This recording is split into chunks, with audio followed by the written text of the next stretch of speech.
কৃতজ্ঞতা প্ৰকাশ। মই এই প্ৰকল্পখন সফলভাৱে সম্পন্ন কৰিবলৈ যিসকলে মোক সহায় কৰিলে তেওঁলোকৰ প্ৰতি আন্তৰিক কৃতজ্ঞতা জনাইছোঁ। বিশেষকৈ মোৰ শিক্ষক-শিক্ষয়িত্ৰীজনক ধন্যবাদ জনাইছোঁ, যিয়ে এই বিষয়ত প্ৰয়োজনীয় পৰামৰ্শ আৰু উৎসাহ দিছিল। ভূমিকা: পানী হৈছে জীৱনৰ আধাৰ।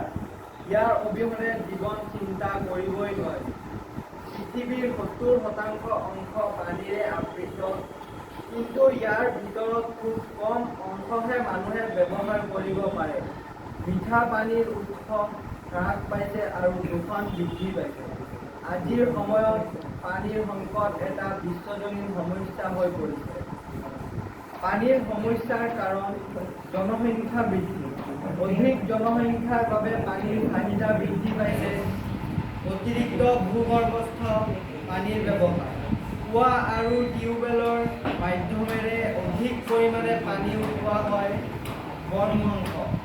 বন নষ্ট হ'লে বৰষুণ কমে আৰু মাটিৰ জলধাৰণ ক্ষমতা হ্ৰাস পায়।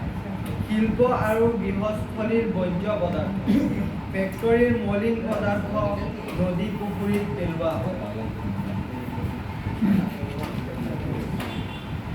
অপচয়।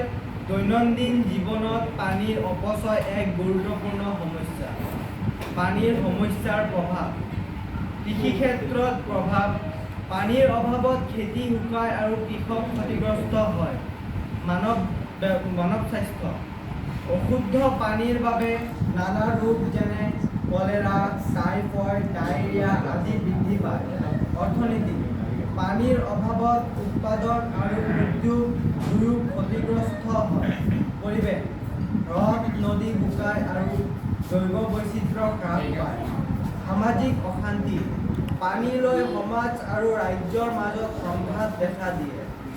সমাধান: সৃষ্টিৰ পানী সংৰক্ষণ আৰু পুনৰ ব্যৱহাৰ, বন সংৰক্ষণ আৰু গছ ৰোপণ, পানী দূষণ ৰোধ কৰিবলৈ কঠোৰ আইন, সমাজত সচেতনতা সৃষ্টি। উপসংহাৰ: পানী হৈছে জীৱনৰ প্ৰাণশক্তি। যদি পানী থাকে তেহে জীৱন থাকে।